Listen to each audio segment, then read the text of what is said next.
Muy buenos días a toda la República Dominicana. Como de costumbre, un saludo muy especial para los dominicanos que nos sintonizan en el territorio nacional y para aquellos que nos ven en los Estados Unidos a través de Televisión Dominicana.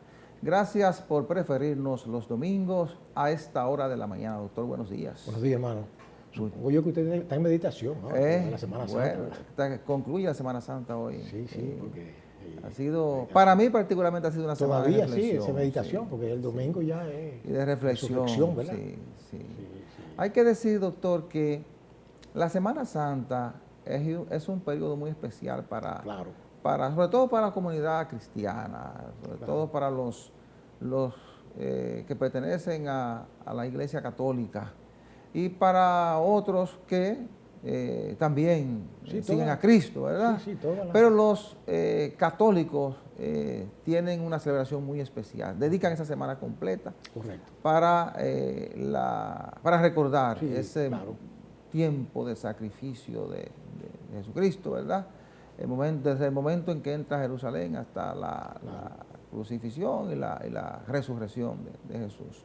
Entonces, esta semana vimos que mucha gente que pasó 2 años encerrados, aprovechó y se fue una gran cantidad de personas hacia los pueblos, se fueron hacia los centros turísticos, se fueron a ríos, balnearios, a las playas. De hecho, decía la gente de Azonadores que ya a principios de semana la ocupación hotelera en la región este rondaba el 90%. Imagino que en la medida que fueron avanzando los días, fue mayor, y entonces ya en otras partes del país rondaba el 80 y pico por ciento, y otros, eso es lo que se puede cuantificar. Otros se fueron a las montañas, a los campos, a reunirse con su familia, unos a celebrar y otros a reflexionar, lógicamente, porque una parte de la población todavía guarda esta semana, ¿verdad?, para reflexionar y recordar esos momentos de sacrificio del Hijo del Hombre, ¿verdad? Entonces esos indicadores contradicen a lo que dicen ciertos políticos, que la cosa está muy mala, que estamos pasando hambre. ¿Usted me está entendiendo? Sí. Porque en verdad usted dirá, bueno, pero si lo que hay es una chelcha, ¿verdad? Digo chelcha en el sentido de que la gente pues tiene el derecho a relajarse, porque después de tanta tensión, de tantos problemas, con esta pandemia, tanto los fallecidos, las cosas, los enfermos. O sea, yo entiendo de que la gente tiene el derecho, obviamente se ha desnaturalizado el sentido de la Semana Santa, porque yo vengo de una generación en la cual todavía nosotros teníamos que observar un riguroso silencio, ¿verdad? En la semana. Bueno, yo recuerdo que todavía, cuando yo era niño, el Viernes Santo no se movía una hoja. No se podía mover absolutamente. Ya no, ya todo es fiesta, romería. Lógicamente, una parte de la población. Bueno, hay otra que no. Incluso déjame decir una cosa, yo recuerdo que siendo yo en mi pueblo, yo era músico, en la banda de música, y usted también era músico, ¿no? En la banda de mi pueblo y en una orquesta. Y recuerdo yo que fue una orquesta, ¿verdad?, a tocar en un sábado, no siquiera un Viernes Santo, un sábado. Óigame, y el cura movilizó la población, bloquearon y no se pudo hacer. Lo que demuestra... Ahora se ha instaurado que los sábados santos te promueven conciertos. No, hay gente que los viernes está en Chelsea. No, y esta vez promovieron conciertos hasta Viernes Santo. Oye, pero es increíble. O sea, lo que demuestra, las cosas van cambiando, que sea que usted crea o no, pero hay lo que le llaman las tradiciones, ¿verdad?, y las instituciones culturales, ¿verdad?, de cada país, que tiene su forma de ser, de hacer las cosas. Hay países que no creen en esas cosas, creen en otras, pero ellos tienen sus rituales también, hay que respetárselo. ¿Entiendes? O sea, que es lo que yo entiendo. Y viendo la otra parte, hay que decir de manera clara que la parte creyente, esa parte de la población que es creyente, que sigue esa tradición, desde el Domingo de Ramos, que que se celebra la entrada de Jesús a Jerusalén, ¿verdad?, después de 40 días de ayuno, ¿verdad? Desde el Domingo de Ramos, usted vio mucha gente ir a la iglesia a esa celebración, ¿verdad? Y así fue celebrando lunes, martes, miércoles. El jueves con la cena, ¿verdad?, el lavado de los pies. El Viernes Santo, que es el día de la crucifixión. El Sábado Santo, que es el día de reflexión. Esos días más hoy, que es cuando culmina la Semana Santa, perfecto, esa parte de la población lo ha dedicado a mantener esa tradición, a la reflexión, ¿verdad? Y es una cosa que hay que respetar, claro, porque es una parte de la población que cree, que tiene fe, claro, y que es el paralelo, ¿verdad?, de aquellos que han vivido ese proceso de transformación y ya hoy cogen la Semana Santa para la celebración. es correcto. Esa Semana también está llena de rituales que son simbólicos. Sí. ¿Usted comprende? Yo recuerdo que se hablaba de las 7 palabras, sí, etcétera. Y esas cosas se iban adecuando a la realidad sociocultural y política que vivimos nosotros. Lo hace la Iglesia Católica. Exactamente, entonces tiene metamensajes y hasta mensajes directos también. O sea que yo creo que una sociedad no puede abandonar de golpe y porrazo sus costumbres ancestrales para adoptar otras que son totalmente diferentes a su propia idiosincrasia. Hay muchos movimientos culturales aquí, supuestamente culturales, que han traído costumbres raras de otros sitios, que no se compadecen con nuestra propia idiosincrasia. Sin embargo, hay gente que defiende eso. Y uno le respeta el derecho que tiene cada cual a defender lo que quiera. Así es. Pero la sociedad tiene el derecho también a defenderse. ¿Usted comprende?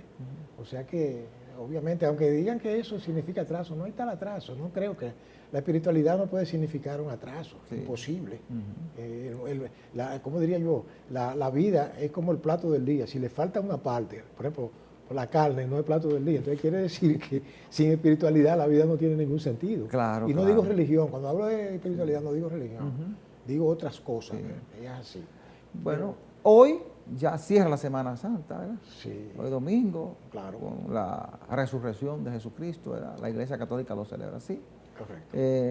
Dando paso con la resurrección a una nueva vida. Y el retorno a la normalidad, entre comillas. No, y hoy también retorna mucha gente. Bueno. De los pueblos. La gente que se fue a celebrar. Entonces, hay que decir que esa gente, uno espera, ¿verdad?, que cuando inicien ese proceso de retorno hacia la ciudad o hacia las grandes ciudades, lo hagan con toda la prudencia posible. Porque de su comportamiento depende la vida de ellos y de su entorno familiar, de la gente que lo acompaña y de otros, ¿verdad?, que están muy ajenos, ¿verdad?, a lo que puede estar pasando en esa ruta, ¿verdad? Claro, pero hay algo importante también que se puede derivar de ahí. Uno espera que, como se ha relajado y roto esos protocolos que se tenían de alejamiento, mascarillas, etc., que no estalle una nueva edición del COVID, porque fíjense, yo estaba leyendo que hace un par de días leí que en Nueva York ha explotado la cosa de nuevo, inclusive hasta el presidente norteamericano tuvo que ir a un par de reuniones con su mascarilla porque los contagios han subido de tal manera. Y oiga, y entonces lo que llama la atención es que Nueva York es la ciudad de Estados Unidos, el estado norteamericano que más en contacto está con la República Dominicana. Sí, claro. Entonces, porque ahí es que hay mayor cantidad de dominicanos. Claro que sí, además nosotros tenemos una dependencia, hay que admitirlo, cuasi total de las remesas. Es decir, porque son muchos miles de millones de dólares que envían los dominicanos que viven allá para acá. Aparte de eso también está el turismo. Hay dos elementos fundamentales de la economía norteamericana que inciden en nuestro país. Entonces quiere decir que cada una de esas cosas positivas puede traer también el muñequito ese, el COVID, el pajarito ese también lo puede traer envuelto. O sea que uno espera que las cosas no vayan a revertirse. Porque los países que superaron eso han tenido que darle para atrás. Así es. Eso es lo peligroso. Usted citaba Nueva York, pero yo estuve leyendo hace unos días que también hay una ciudad china que hubo que cerrarla de nuevo. Porque hubo un rebrote del COVID-19. Entonces, como la gente, una buena parte de la población salió con ese deseo, ¿verdad?, después de 2 años encerrado y 2 años sin esa libertad, ¿verdad? Y un mes o un mes y medio después de que se eliminó, ¿cuántos meses más o menos que se eliminó el uso de mascarilla, ¿verdad? Entonces, después de eso la gente salió a celebrar. Uno espera que esa celebración se haya hecho con toda la prudencia posible y que no haya rebrote de COVID-19, a pesar de que las autoridades han ido reportando cantidades de casos muy bajas. Por ejemplo, a principios de esta semana reportaban creo que el martes reportaban 14 casos de COVID-19, pero hicieron 660 pruebas. Claro. Anteriormente te hacían 5.000, 6.000 pruebas. Mientras más pruebas tú haces, pues mayor es el hallazgo que puede tener, ¿verdad? Entonces, lógicamente, el nivel de vacunación que se logró en el país, la forma en que se manejó la pandemia, permitió que se lograran ciertos controles. Pero todavía hay casos activos y violando todos los protocolos posibles, ya sin esas restricciones, pues también puede ser un caldo de cultivo para que pueda haber nuevos brotes. Ojalá que no haya brotes, ¿verdad? Claro. Porque mientras mantengamos la pandemia en control, hay mayores posibilidades de recuperación económica, de que la gente pueda realmente volver a la normalidad total, que todavía no tenemos la normalidad total. Pero también hay algo, y es que las autoridades y casi toda la conciencia colectiva se ha volcado sobre esa enfermedad. Sí. Pero aquí hay otras enfermedades que han estado progresando que no se mencionan, ¿verdad? Bueno, porque la gente dejó de atender otras necesidades y dejó de hacerse los chequeos médicos para atender, lógicamente, lo del COVID-19. Además, los hospitales y clínicas estaban muy centrados en la atención a lo que era la urgencia del momento, que era la pandemia. Claro. Y por eso usted está teniendo ahora rebrotes de muchas enfermedades que mucha gente mantenía bajo control, porque duró 2 años, mucha gente duró 2 años sin chequearse. Una cosa es real y que nosotros tenemos que acostumbrarnos a vivir el tiempo que nos quede en el planeta, en el mundo global en que vivimos hoy. Porque antes era un poquito más difícil que ese tipo de enfermedades se propagara, porque no había tanto contacto entre los países. Esa es una enfermedad para mí viajera, que tiene que ver con que la gente se mueve de un lugar a otro. Era muy difícil te ver un turismo ruso aquí, o chino, o de Afganistán, o de otro. Ejemplo, no, porque el mundo ha cambiado, ya este es un mundo de migrantes, claro. Entonces a veces un accidente de tránsito que ocurre, por ejemplo, en Tokio, se entera más rápido uno aquí que quizá un vecino de allá. Claro. Porque como está la globalización, está la comunicación también. La comunicación es más rápida ahora. Le digo. Claro. Además está la interdependencia también. Porque cuando éramos felices e indocumentados, como decía García Márquez, éramos, valga la redundancia, más felices. Porque no había tanto modernismo, ¿me entiendes? Y entonces tenemos una dependencia que si hay un apagón se va todo al suelo. ¿Te comprende? Entonces en esa época no era así. Claro, yo estoy de acuerdo con el avance, con el desarrollo tecnológico, porque eso es fundamental. La calidad de vida ha mejorado, etcétera, etcétera. Pero eso también trae sus consecuencias. Bueno, hay que vivir con esa realidad porque los tiempos son cambiantes, ¿verdad? Y cada tiempo te trae oportunidades diferentes. Eso es así. Yo sé a lo que usted se refiere, anteriormente era un mundo más cerrado, ahora es un mundo más abierto. Claro. Tú estás más expuesto, ¿verdad? Pero la tecnología, esa globalización te da mayores oportunidades. Mire como usted acaba de decir, que hay mayor oportunidad de vida. Hay mayor calidad de vida. Pues sí, porque la gente dura más. Pero, Messier, cuando una persona cumplía 40 años, era un anciano. Cuando yo era un niño. Sí, así es. Ahora resulta que las personas de 40 años están empezando a estudiar. Bueno, ojalá, doctor, que en este cierre de Semana Santa la gente regrese tranquilo, ¿verdad? Con toda la prudencia posible. Se espera. Para que mañana se pueda reintegrar a sus labores normales y que ojalá que haya celebrado con mucha prudencia para que no tengamos un nuevo rebrote del COVID-19. Vámonos a la pausa, regresamos en unos segundos. Perfecto.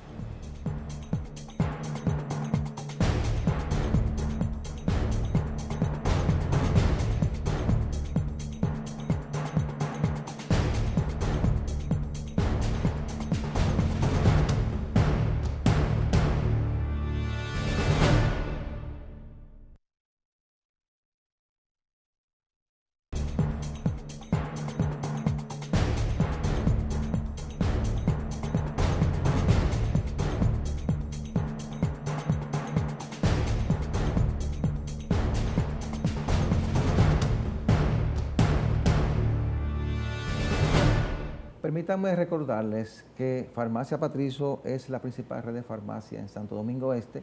Tiene su sede principal en la Avenida Venezuela, número 75, próximo al Parque Juan Pablo II. Y tiene sucursales en la Avenida España, próximo a las Américas, en la autopista de San Isidro, en la Avenida Ecológica y ahora una nueva sucursal en la ciudad Juan Bosch. Farmacia Patricio tiene el 809-592-1100.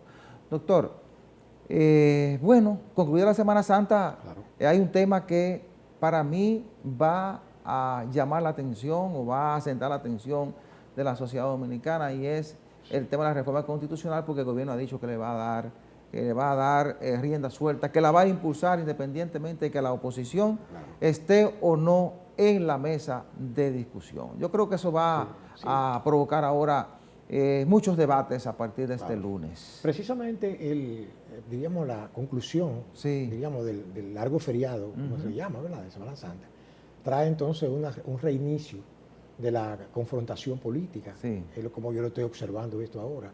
Pero a mí me llamó la atención bastante, ya como abogado y como persona ya de la edad que soy, que he visto tantos procesos aquí en mi país político y tantas contradicciones, de que el gobierno anuncia que de cualquier modo se hará, porque yo no dije que promoverá, una cosa es promover la reforma y otra cosa es hacer la reforma. La reforma son dos verbos que tienen diferenciación profunda entre ellos. Siempre usted ha planteado, y yo he sido, diríamos, conteste, estoy de acuerdo con eso que usted siempre ha planteado, que para la clase política necesita tener una unidad de criterio para poder llegar a feliz término con esa necesaria adecuación de ese texto fundamental de la nación a los tiempos actuales que estamos viviendo. La Constitución tiene muchas lagunas y tiene también muchas, digo lagunas porque hay cosas que no están acorde, ¿verdad?, con la realidad que estamos viviendo, y además hay instituciones que necesitan ser adecuadas que tampoco lo están, como es el caso del Ministerio Público. Entonces, yo entiendo de que los políticos no están en eso.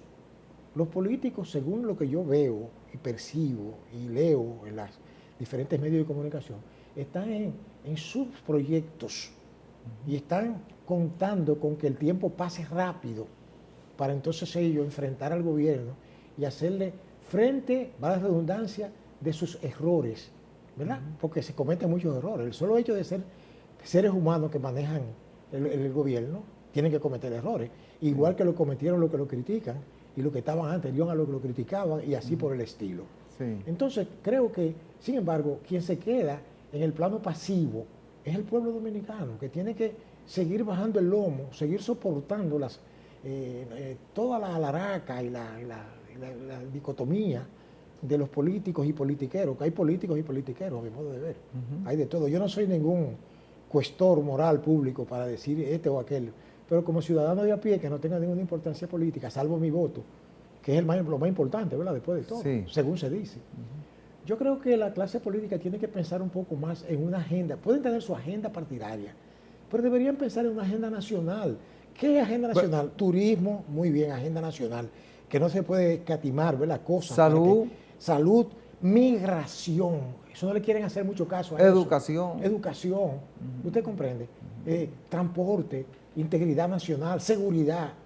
Óigame, o sea que lo que quiero decirle con esto es que parece ser que estamos como condenados por, no sé, a que nunca vamos a salir de ese atraso. Porque cada vez que tenemos la oportunidad de hacer vamos a llamarlo un cambio, porque yo la palabra cambio no es de ahora que la estoy oyendo. Yo tengo mucho tiempo oyendo la palabra cambio. Cada vez que viene un nuevo proyecto político, habla de cambio, pero habrá que ver si el cambio se puede hacer solo, o si usted requiere la colaboración de los demás. Yo le había dicho a usted, doctor, que para pasar esa reforma constitucional se necesitaba el consenso. Claro. Si no hay consenso es difícil que se pueda pasar. A menos que usted quiera impulsar lo que ocurrió tanto en la reforma del 2004, cuando Hipólito, 2003, perdón, por ahí, cuando intentó buscar la reelección, y la del 2015, cuando Danilo Medina quería la reelección presidencial. Es decir, que hubo que imponerla. Entonces, cuando usted impone una reforma, hay que hacer muchas cosas, ¿verdad?, no muy santas. Bueno, pero poner la imposición implica como manejo exacto. de Entonces, si usted no tiene el consenso de los partidos que inciden en el Congreso Nacional, que es donde se reforma la Constitución de la República, las dos cámaras convertidas en asamblea revisora, entonces es difícil pasar una reforma constitucional. Entonces, hay muchos intereses de por medio, que lo habíamos dicho, lo hemos advertido aquí, con lo que implica el fiscal independiente, que es una de las principales razones para esa reforma constitucional que quiere el presidente de la República. Y evidentemente que hay un sector importante de la oposición que no quiere ese fiscal independiente, y otros que entienden que no es necesario. Es decir, hay una cuestión ahí de criterio que hay que debatir y ponerse de acuerdo. Y decía un sector de la sociedad que analiza mucho los temas constitucionales y los temas judiciales, específicamente fijos, que si no hay consenso entre los actores del sistema, difícilmente se produzca una reforma constitucional real, como la que ocurrió en el 2010, que fue una reforma de consenso, y la reforma del 94 también fue de consenso, y por eso usted observa la diferencia en esas dos reformas, que fueron profundas realmente. Usted sabe lo que pasa, que yo observo también de que en este país la clase política ha ido perdiendo lo que se llama el liderazgo social. Es decir, la gente no le cree. Fíjese cómo... Sí, eso es verdad. Sí, no le cree. Entonces usted ve que uno habla de que no, que el Congreso está desacreditado, con las excepciones honrosísimas que hay ahí. Porque, por ejemplo, yo recuerdo... Bueno, pero el Congreso, en teoría, debe ser la mejor representación de la sociedad, porque bueno, no lo es. Ahí está la gente que cada comunidad selecciona como su representante. Sí, pero ¿qué pasa? Que el problema es que, como decía el profesor Bosch, él decía, son votaciones, no elecciones. Usted elige cuando usted puede decir no, aquel sí. Pero cuando usted le dice no. Bueno, que esa es la oportunidad que se le da a la población de elegir. Lo toma, lo deja. Entonces vota, pero vota. Hay una hay una diferencia, eso es verdad. Exacto, pero lo que quiero decirle es que fíjense cómo han ido a parar a sectores que no son sometidos al escrutinio del voto, decidir cosas. Cuando aquí se hace referencia a ciertas entidades, son entidades que sobreviven al cuestionamiento, y si se arma un lío, por ejemplo, como ha sucedido en este país, que ha habido líos que han llevado hasta una intervención militar extranjera aquí, que yo lo viví eso, porque en el 65 yo era un joven y yo vi lo que hubo aquí, por no respetar un texto constitucional, porque se violentó. ¿Quién no lo violentaron? Esos mismos sectores, los mismos sectores élite de este país, ¿verdad? Y respetaron la voluntad del pueblo que se expresó realmente en el 62, se expresó. Óigame, a meses de haber salido de una dictadura, una cosa increíble. Y mírate lo que llevó el respeto hasta una guerra civil. Entonces lo que quiero decir, yo no estoy hablando como una Casandra, ¿verdad? Agorera, no, yo estoy diciendo que hasta eso hemos perdido aquí. Porque aquí la gente lo que está es en otra cosa. Entonces esos liderazgos que se autoimponen aprovechan y saben que los políticos están desacreditados. Lo saben. Digo los políticos en el términos generales, ¿verdad? Porque aquí no hay un liderazgo social que permita, por ejemplo, que la población avance en esto de la escogitación de sus representantes. Y no estoy hablando de que cojan específicamente a tal o cual, sino el equilibrio, el balance. Usted comprende, lamentablemente. Y la Constitución tiene que adecuarse a los tiempos que estamos viviendo. Eso es así. Si se quiere la reforma, necesariamente tendrá que producirse un acuerdo. Claro. El gobierno solo no puede impulsar la reforma. No lo va a hacer. Puede imponerla, pero una reforma real no se logra. Si usted puede imponerla, pero hay que poner la base de billetes. El hombre del maletín, que yo creía que había desaparecido. Hay que comprar conciencia. Esa figura. Porque la oposición está unificada en torno a que no quiere esa reforma. Entonces, hay que tratar de convencer a esa oposición de la importancia de esa reforma para que entonces se pueda sentar en la mesa y de ahí sacar lo que convenga a la sociedad dominicana. Pero usted dijo algo grave ahí. Te dijo algo grave. Si hay que, por ejemplo, comprar conciencia, y esas conciencias están en ese mercado de compra-venta, oferta y demanda, quiere decir que entonces los mismos partidos no pueden confiar en la misma gente que tienen ahí. Bueno, pero usted sabe que eso ha pasado en ocasiones. Siempre hay gente en las instituciones que dan el salto. Entonces, si son capaces de hacer eso con su propia entidad, ¿qué no harán con un pueblo indefenso que no tiene quien lo defienda? Sí, eso es así. Lamentablemente. Pero, lógicamente, por lo que vemos, por lo que está ocurriendo, se necesita de un consenso para pasar esa reforma. Y yo creo que hay que, además, en ese proceso de educación, de discusión, hay que ver qué no se ha implementado todavía la reforma del 2010. Porque todavía hay leyes que sustentan esa reforma que no se han aprobado. No se han aprobado. Oiga eso, doctor. Y estamos inmersos. Hicimos una reforma en el 15. Oiga, después de la del 10 todavía hay leyes que sustentan esa reforma y no se han aprobado. Falta de voluntad. Hicimos una en el 15 para la reelección Y ahora vamos a otra reforma constitucional. Que no le interesa, es que no le interesa. Es decir, es una situación que hay que verla para producir una reforma real. Exacto. Ver qué hemos hecho y qué no hemos cumplido, claro, y qué debemos hacer realmente para que la reforma que se quiere impulsar sea buena, claro, y sea lo que realmente se necesita en ese momento. Efectivamente. Así es, vamos a hacer la pausa. Regresamos en breve.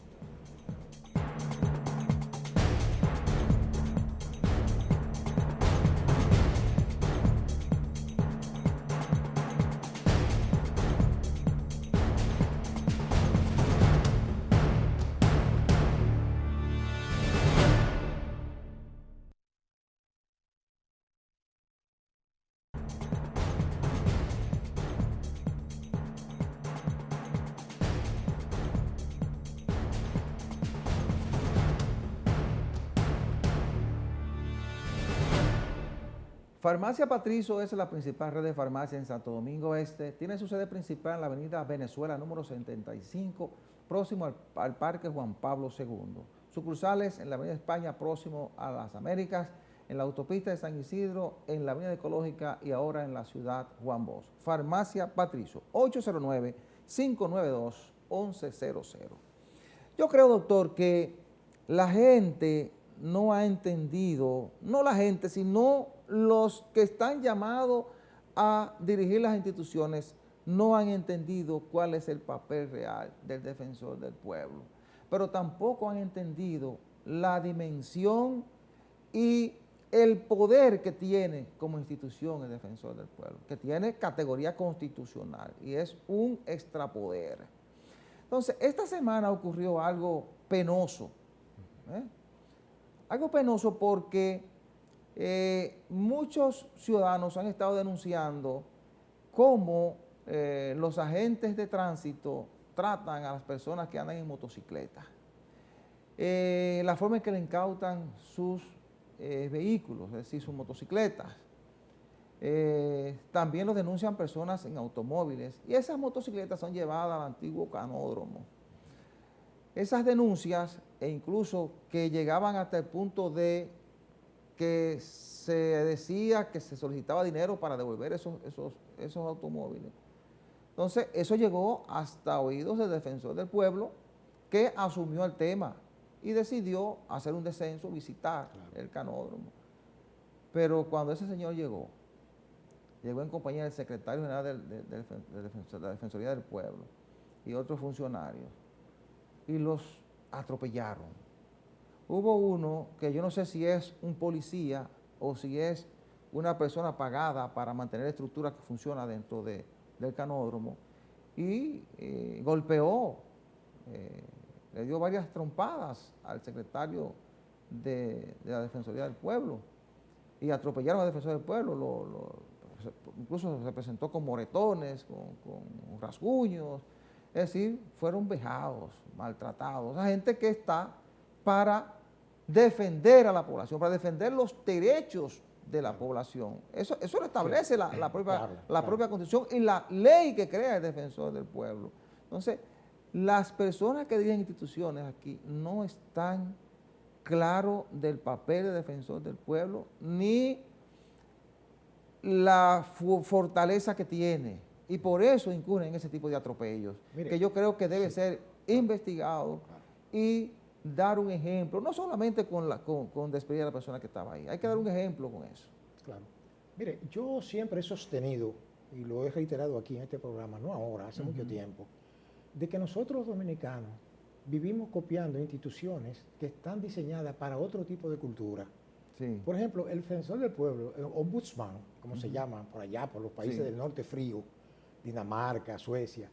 Eso está creado para personas que tienen una tradición de siglos de cultura, ¿cómo se llama?, de respeto por la comunidad, por el medio ambiente, por las instituciones.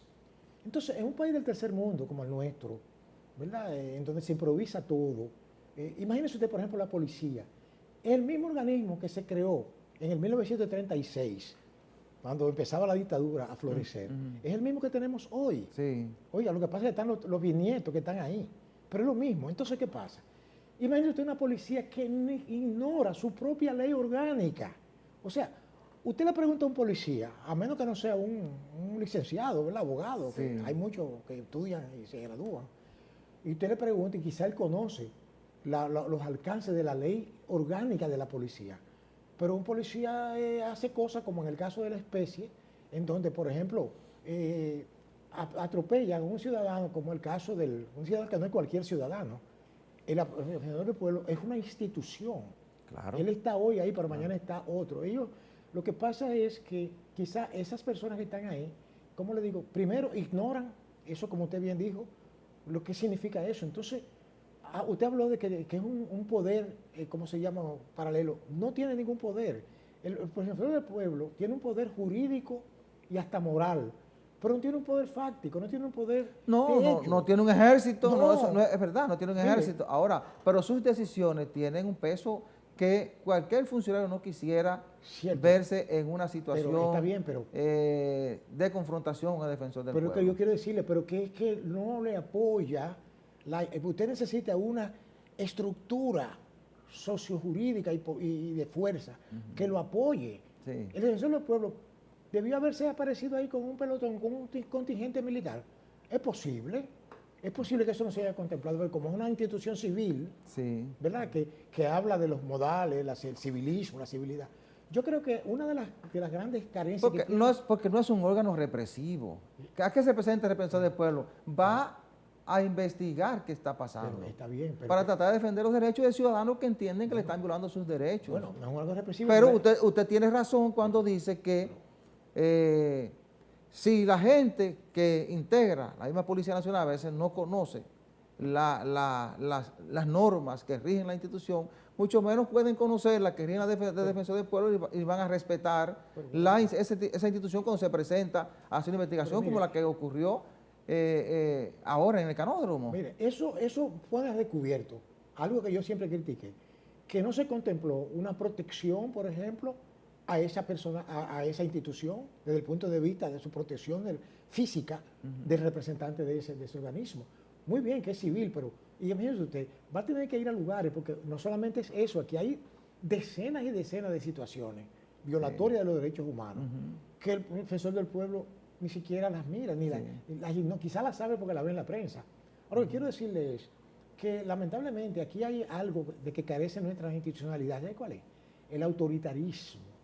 El autoritarismo sustituye a lo que se llama el civilismo. O sea, el autoritarismo es la guardia ley como quiera. Yo soy la autoridad, yo soy la ley. ¿Usted qué autoridad usted? La autoridad es la ley. Usted lo que es un instrumento, un agente de esa ley. Pero lamentablemente no podemos cambiar. Por ejemplo, en Europa dicen, no se pueden pedir peras al olmo. Aquí decimos en el Cibao, avivamos no pare calabaza. Entonces usted no va a encontrar que de la noche a la mañana un cuerpo que está contaminado desde su nacimiento hasta hoy, con el debido respeto a las excepciones honrosísimas que hay en esas instituciones. Ahora, habría que investigar, doctor, ¿por qué la reacción frente al defensor del pueblo y la comisión que le acompañaba de funcionarios de esa institución? Porque el pueblo ¿Por qué la reacción? Sí. ¿Por qué los golpean cuando va a pedir información? El pueblo tiene la respuesta, el pueblo llano. El que no tiene hecha, no tiene sospecha. Sí. Entonces, algo pasa ahí. Yo pienso que la querella que presentó el defensor del pueblo frente a la Procuraduría, o por ante la Procuraduría y por ante la Fiscalía del Distrito Nacional, debe dar pie a hacer una investigación a qué pasa en el canódromo. ¿Por qué esa reacción? Claro. ¿Por qué alguien que yo no sé si es policía o qué, porque está vestido de civil, le da trompadas a una autoridad como la defensor del pueblo? ¿Por qué golpea a una autoridad como la defensor del pueblo? Según el video tiene una ropa de policía, no sé, según lo que yo vi. Había varios vestidos de policía, pero el que le da las trompadas al secretario de la Defensoría del Pueblo no está vestido de policía. Bueno, pero que es parte de eso. Entonces, es parte de eso. Claro. Entonces, ¿por qué la reacción? Claro. ¿Por qué no permitir la entrada de una institución que, como bien usted dice, no va con un contingente militar protegida, simplemente va a pedir información de denuncia de violación a los derechos de ciudadanos que tienen sus vehículos ahí incautados y que no se le entregan, y que dice que se le entregan en malas condiciones, y que también dice que en ocasiones, y fue una denuncia que vi, en ocasiones hasta dinero le piden. Efectivamente. Entonces, hay que ver qué hay detrás de eso para que se pueda cambiar esa situación. Mire, porque el papel de defensor del pueblo es ese. Exacto. Mire, esa es la institución que se creó, claro, y su papel es salir a defender los derechos de los ciudadanos. Mire, el defensor del pueblo realmente una institución bonita, pero lamentablemente, bueno, tuvo que suceder este escándalo para que pueda haber algún tipo de reacción. Pero mire que hasta ahora le han estado poniendo atención a las acciones del defensor del pueblo. Por ejemplo, el defensor del pueblo se presentó en una cárcel que hay en Santo Domingo Oeste, donde había, que fue construida para dejar personas ahí varios días y no dejar ahí a más de 18 o 20 personas. Había 140 y ya la trasladaron a la gran mayoría. Creo que quedaban 30 y que estaban buscando dónde llevarlos. Es decir, se denunció una violación de derechos, se presentó, claro, le escucharon, ¿verdad? Porque parece que ahí sí entienden cuál es el papel del defensor del pueblo. Es correcto. Y se le puso atención. Pero ha actuado en otras instancias y le han puesto atención.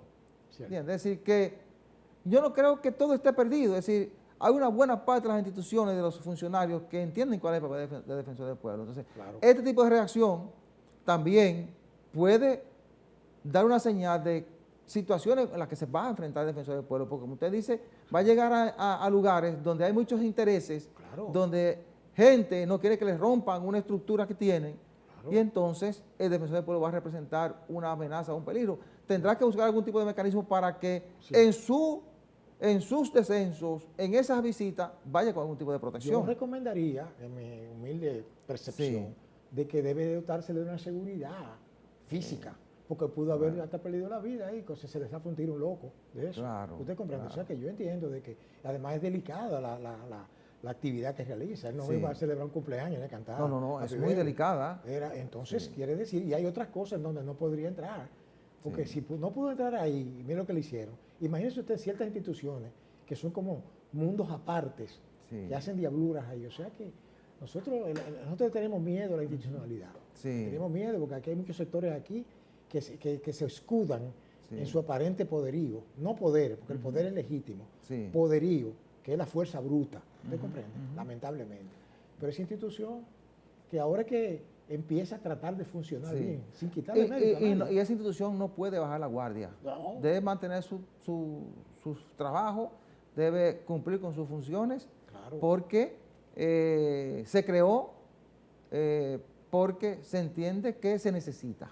Yo creo que... Independientemente de lo que usted dice, se creó porque en teoría se entiende que se necesita. Yo creo que eso, mira, yo creo que no era necesario, porque en nuestro país, usted dirá, ¿qué? No era necesario, porque aquí tenemos miles de instituciones que no realizan sus funciones y tienen que ver con eso, pero ya que se creó, tenemos entonces que utilizarla, ¿verdad? Además nos cuesta también un dinero, no es gratis. Y ojalá que la Procuraduría y la Fiscalía profundicen estas investigaciones. Que debía apoderarse de oficio eso, porque eso es una institución constitucional. Sí, pero el defensor del pueblo la apoderó. Exacto. Ellos se presentaron inmediatamente ayer y la apoderaron. Entonces, que aprovechen, porque son muchas las denuncias de los ciudadanos con relación a lo que pasa en el canódromo y con relación a la incautación de sus vehículos. Que aprovechen para que hagan una investigación profunda de qué pasa ahí y por qué esa reacción. Porque la reacción llama mucho la atención. Ahí hay gato entre macutos. Llama mucho la atención. Hay gato entre macutos. Que no se quede eso simplemente en que cambiaron al responsable de ese depósito de vehículos. Sí, pero ella no actúa de motu propio. No, ella tiene, eso, pues lo que usted dice, hay que investigar eso. Hay que investigar, porque la gente, por eso fue defensor del pueblo, la gente denunció situaciones de violaciones a sus derechos. Claro. Y denunció situaciones que realmente llamó la atención del defensor del pueblo. Claro que sí. ¿Verdad? Entonces, un escándalo. Si él se presentó, ya hubo un atropello, una agresión, entonces hay que investigar a profundidad. Oye, y no solamente agresión al defensor como institución constitucional, también agresión a la prensa y a la libre expresión. Sí, porque además de agredir y atropellar al defensor del pueblo. Y yo pensaba que eso se había superado aquí desde el siglo pasado. Quitaron cámaras, rompieron cámaras, golpearon periodistas. Reiterada de ese autoritarismo que existe ahí. Sí, bueno, eso es lamentable. Ojalá haya una investigación profunda. Vamos a la pausa.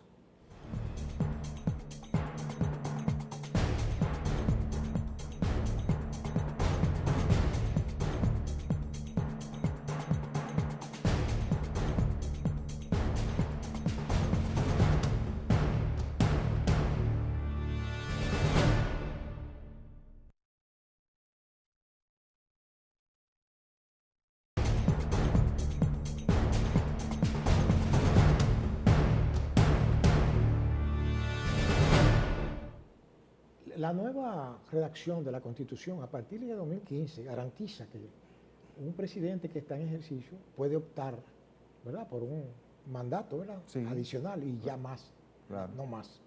Lo cual trata de imitar un poco, en cierto modo, el estilo o el sistema norteamericano, ¿verdad?, de una vez y ya. Así es.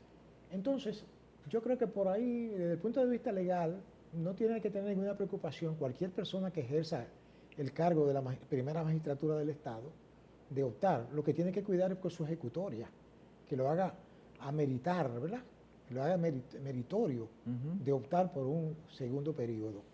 En este caso, en un país como el nuestro, donde yo no sé si es que el tiempo en el tercer mundo pasa más rápido que en otros mundos, pero aquí cuando usted abre los ojos por la mañana y hace así, ya son las 6 de la tarde. Y cuando vuelve ya es viernes, entonces, pero ve acá.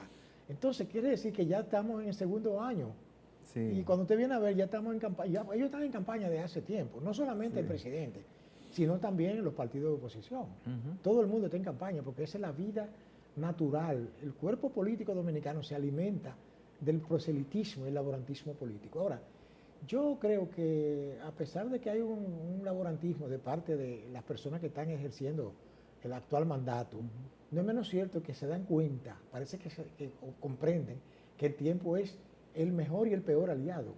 Sí. Porque si se descuidan con el paso del tiempo, entonces no tendrán mucho que ofrecer ni mostrarle al electorado diríamos, de logros, ¿verdad? Sí. Logros. Y yo veo que aún con los muchos errores que uno observa, que se cometen, muchas cosas que uno no está de acuerdo de la óptica, pero, qué sé yo, el laborantismo es habitual en este país. A mí no me sorprende. Mire, doctor, el presidente había dicho que, no solo el presidente, también su partido había comunicado que ellos no iban a comenzar por ahora a trabajar con reelección presidencial, que eso no estaba en discusión. Y en su momento yo dije, bueno, es una buena decisión de parte del presidente, de parte del partido oficialista, el PRM, porque si algo tiene que tomar en cuenta un gobierno y un presidente que va a buscar la repostulación, es que la mejor bandera de lucha, la mejor campaña son los resultados de sus ejecutorias. Exactamente.